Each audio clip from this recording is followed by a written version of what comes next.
It's time for the Lovable Me Show.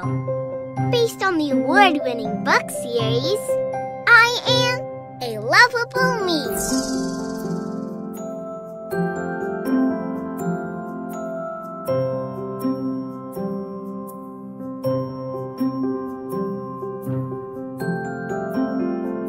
Get ready to have some fun learning with Lovable, our resident enlightening bug.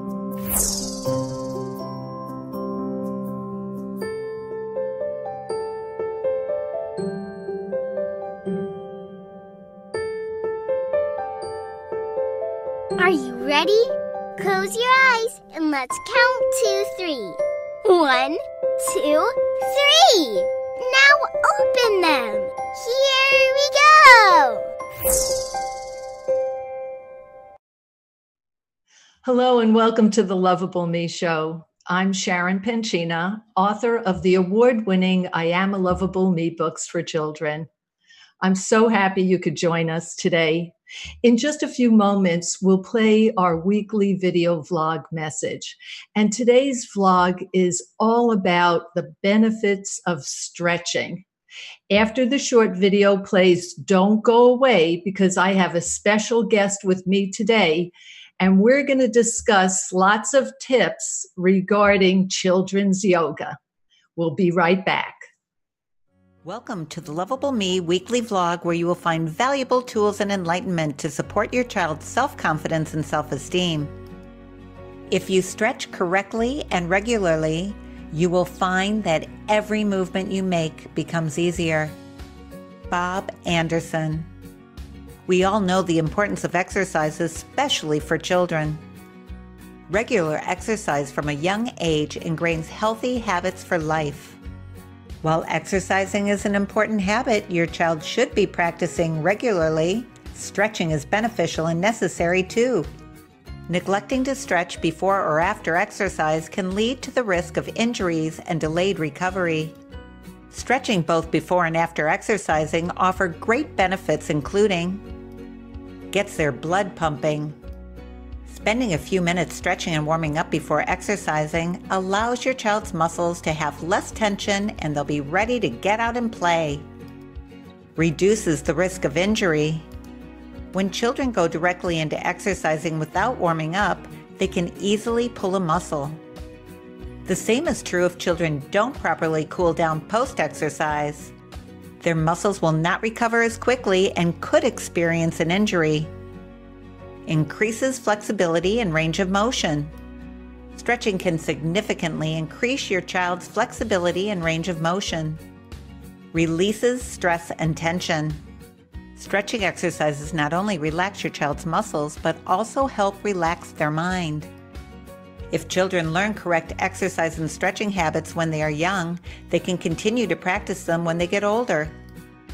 An awareness of physical fitness can benefit a child's overall health for their entire life. And don't forget to check out our Lovable Me books in Apple iBooks, Amazon Kindle books, and Google Play books. Welcome back. My special guest today is Jeanie Farley. Jeanie has been teaching the practice of yoga to kids for more than 30 years with an emphasis on children from the early age of 2 years old and up.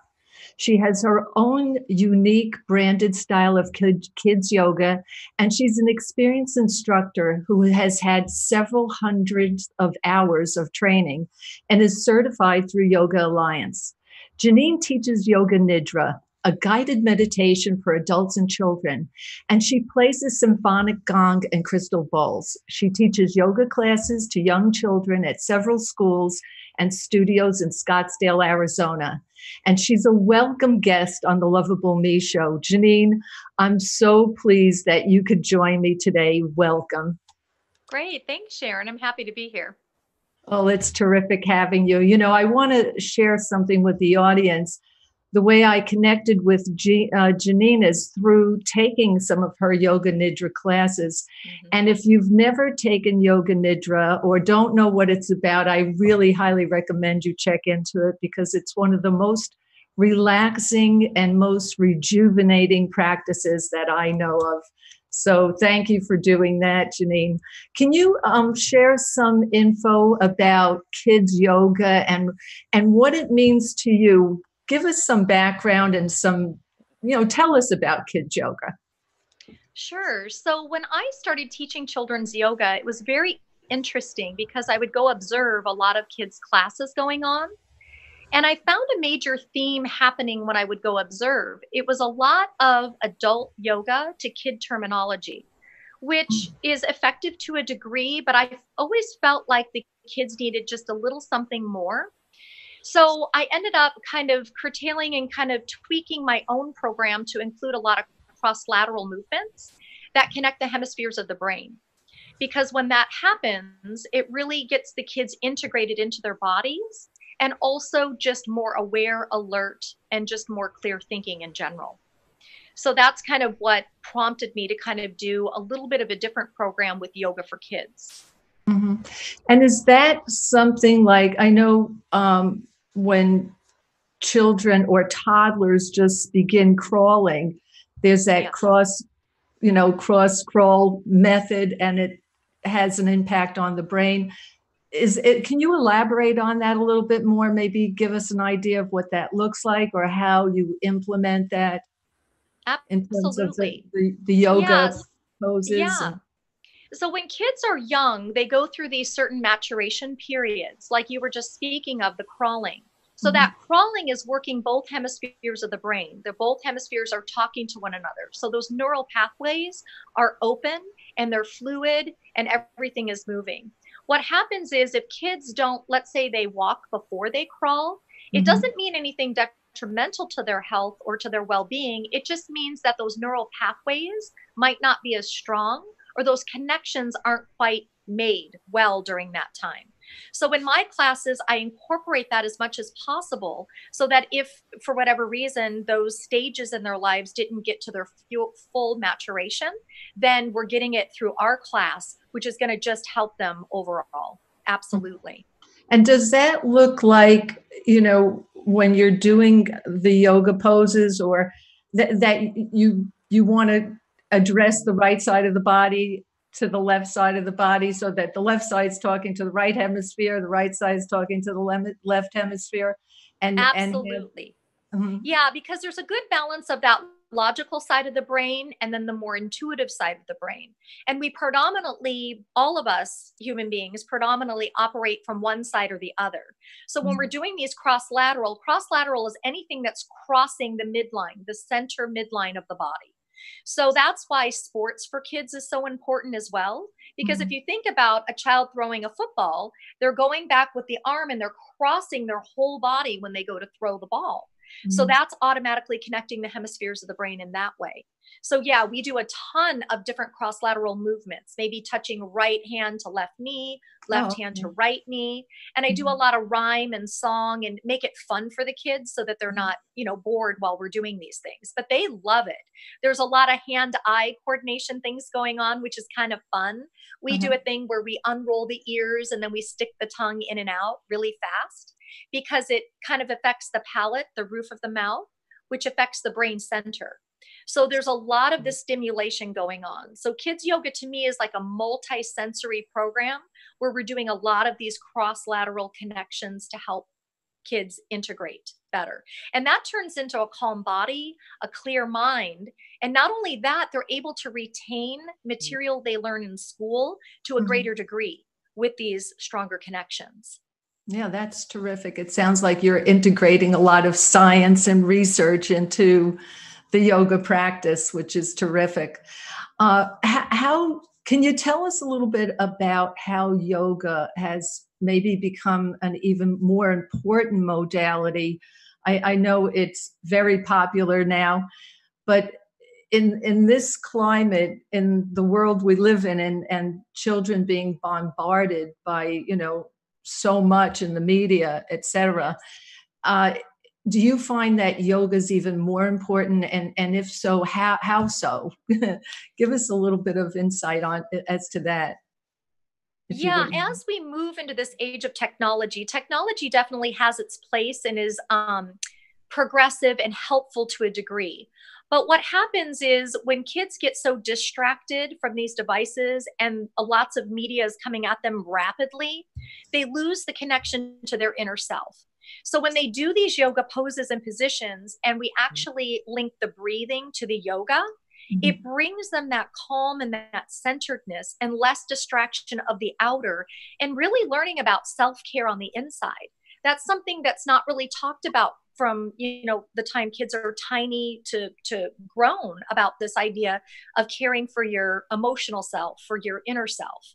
And so when we do this and we do that breathing, they feel so good connecting like this. They don't quite understand why, especially at 2, 3, 4, 5 years of age. But getting them into that practice early, they'll be able to recall that later and continue that practice as they move on and mature. And again, I just think with things becoming more fast and more rapid, this is so important for them to slow down, take the time, link to their breathing, because a lot of us are very shallow breathers as we grow into adulthood. We breathe from the chest as opposed to from the belly. Where I find when kids are given these tools, when they're having times of a meltdown or anger, they'll actually use these tools to help themselves. Oh, absolutely. We've talked before on the show about how it's so instrumental in moving out of that flight and reactive mode. And it's such a tremendous empowerment tool that will last them a lifetime. And it sounds like, what the yoga practice is a great way for them to, shift away from the outer world, so that that's not where they're deriving, what we think is going to be all of our pleasure. Yes. It's when they have the experience of going internal and quieting themselves and how good it feels.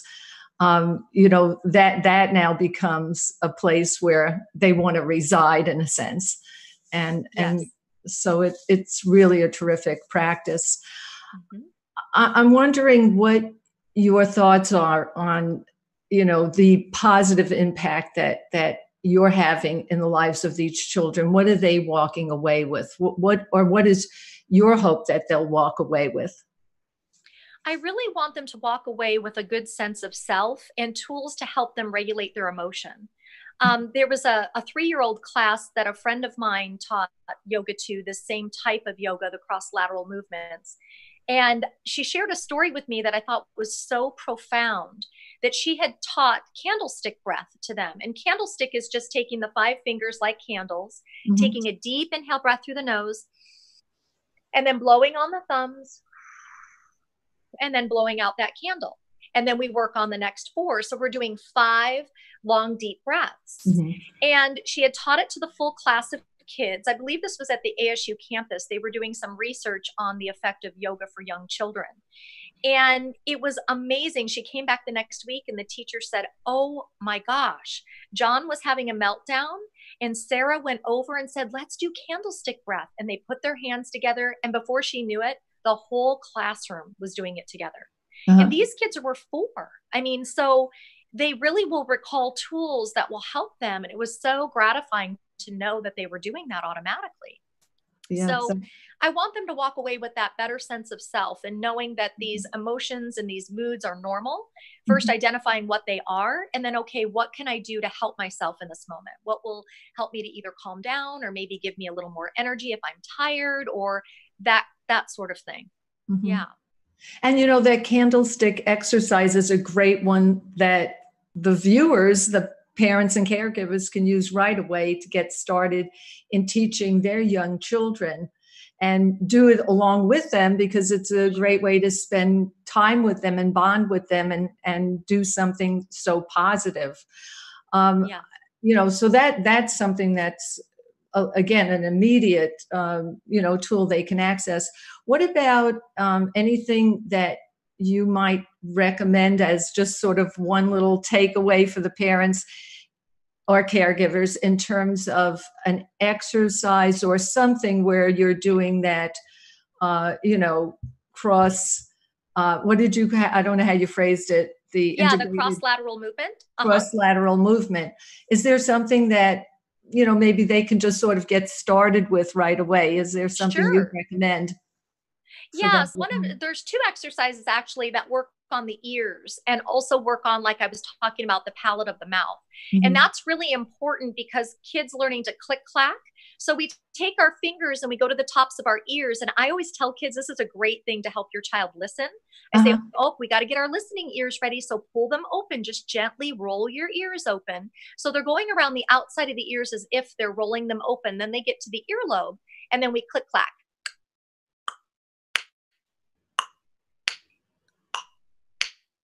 And the kids crack up and they love it. They think it's hilarious. Then from there, we cross over. Now, this is much more advanced for the kids. Sometimes you'll notice when you're doing this one where you're crossing over, the kids get really confused. You'll see something like this going on. Yeah. And it doesn't mean anything's wrong. It just means those connections aren't quite there yet. So it's kind of fun to watch them. So Jeanie, I'll help assist them. Jeanie, I don't mean to interrupt you, but I'm sure probably there's plenty of adults who have a challenge also watching. Yes, adults do too. Absolutely. Right? I do this with the preschool teachers in the classroom, and it just means we're not used to connecting in that way. Exactly. So we roll the ears out again, crossing over, and then this time we do like really fast in and out. So those are two great exercises if you find your child is maybe a little tired or they're not quite listening to your words or whatever. You can do that fun little activity, just those two things, and it just shifts their whole mood. It kind of gets them out of what they were thinking about. And then if you add that candlestick breath, like even in the morning as they're getting ready for school or before they go to bed, it just has this whole different calming effect on them. It's really remarkable. That's terrific. And what age do you recommend starting children, teaching them the yoga practice?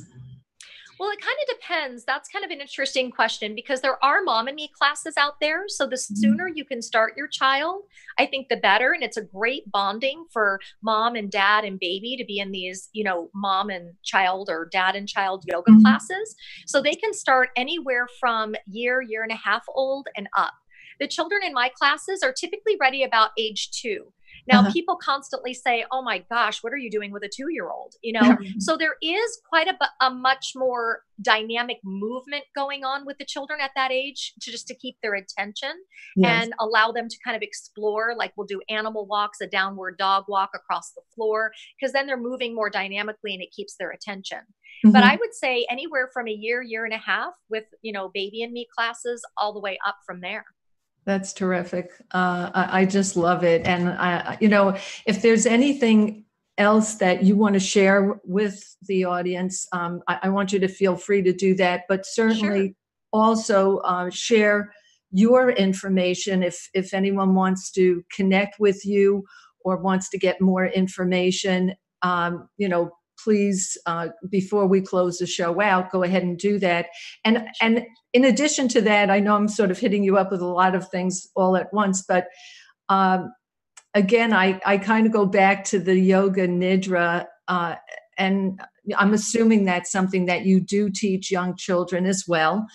Yes. It's just, I don't think, there may be plenty of people who know about it, who are familiar with it, but until I took a class, I really wasn't. And when you hear about, you hear a yoga class, immediately you think, there's going to be a lot of movement. Yes. This is a completely different type of yoga, and it's such a beautiful practice. So I don't know if you can touch on that as well. So whatever you can remember that I just asked you, just go ahead and go for it. Yeah. So a couple things. So the meditation is also an interesting thing because kids typically are only going to sit still for so long or lay down for so long. So the younger the child, the shorter the meditation. But like you were touching on, Sharon, yoga nidra is amazing. And yoga nidra means yogic sleep. The word nidra is sleep. You don't actually obviously fall asleep. You're kind of in between that stage of awake and asleep. You're kind of hovering in that nice layer of awareness where you're awake and aware, but not really aware of external, only internal. And the kids really love it. For them, it's more of a visual nidra meditation where there might be a butterfly landing on different points on their body, getting them to relax that part of their body. That way they're staying engaged with that visual idea. We do add some breath in there, but again, it's very short. The younger the kids, I would say between 2 and 3 years old, we keep it right around 2 to 4 minutes long. And then obviously as they get older, we add on a minute or two for each age, and then they're able to handle that. But there's something that happens deep in the subconscious mind. So any old patterning, anything, even for little kids, any things that might have been upsetting for them so far in their young life, it'll just, any trauma, anything that has happened, it will just let go during a Nidra meditation. And it's deeply rejuvenating on a cellular level. So kids, it's fun to watch them after a Nidra. They're kind of, they don't go quite the same depth as an adult would, but they're still getting that benefit and they remember it. They'll ask me, can we do the butterfly thing again? And I'm like, yeah, sure, we'll do it again. And they absolutely love everything to do with that. I think that to have a well-rounded yoga program for kids, that it includes breath, it includes movement, the cross-lateral, it includes yoga poses. I do offer the yoga poses and do call them the yoga terms. And then I also alter some of them to be like animal names just to make it more engaging. And then to round it out with a very short meditation at the end. And I find for my classes, it's so complete because we do the same thing at the same time every single class, but I vary what I offer. That way they stay engaged, but then they know what's happening next. And in my research, when children know what's happening next, they actually relax into it easier. And they just love it. And for them, they need that repetition, because the more constant the repetition, the more it just gets into their whole body and gets integrated. Absolutely. We do affirmations that way too. We do a lot of affirmations to body movements, because those kind of get into their psyche and get into their bodies on a cellular level even deeper. So it's just absolutely, I just think a full program for their whole spirit, mind, body, everything included. Well, it sounds like there's a real synergy here, because my books deal with the affirmations, breathing, stretching. So it's very attuned to exactly what you're teaching as well. Yeah. Would you like to give the audience your contact information, or maybe how to reach you before I close the show out, and anything else you might want to add? Okay, yeah. So my website is yoginijenie.com. So it's YOGINI, Jeanie, JEANIE.com. And my website basically has on there the different things I do with kids and how to contact me or reach out if you have any further questions. And like Sharon was saying, right now I travel to different schools and offer it. I love being able to offer it to a whole preschool groups of children, because the teachers in their classrooms are able to watch what I'm doing and then integrate those things throughout the week when I'm not there. So they act as kind of standalone class management skills for the teachers, which is beautiful too. I just love it. Yeah, that's terrific. Well, I want to thank you so much for joining us. I know there's lots more we could be speaking about, and perhaps we will in a future show. So I want to thank you so much for coming on the show today, Jeanie. Yeah, thank you for having me. I loved being here. Thanks. So before I close the show out, I just want to take a moment to remind the audience about one of my books. And actually, since we just had this discussion, there's probably more for you to know about. But I wanted to remind the audience about my Bend at Your Knees, If You Please book. It's a great tool to introduce young children to stretching, to good posture, and a general awareness of caring for their bodies. So please check that out. The book comes in hardcover as well as a downloadable audio iBook. And you'll never miss any of our great shows by liking us on Facebook, or subscribing to us on YouTube, or following us on Periscope. You'll find today's video on the benefits of stretching posted on our Facebook page for you to read and share. And don't forget to check out all the Lovable Me books by clicking on the Learn More button at the very end of this show. If you have a Facebook business page and want to broadcast this show live on your page, please text the word Lovable, LOVABLE, to 480-360-3358, and we'll contact you. I'm your host, Sharon Penchina, and I'll be back next week when I'll share some special thoughts on another great self-empowerment tool. Thank you so much and have a beautiful day. Thank you for watching The Lovable Me Show. Also, if you have any questions for Lovable, go ahead and ask away. Don't forget to visit us next week, right here in the Facebook Bugbear.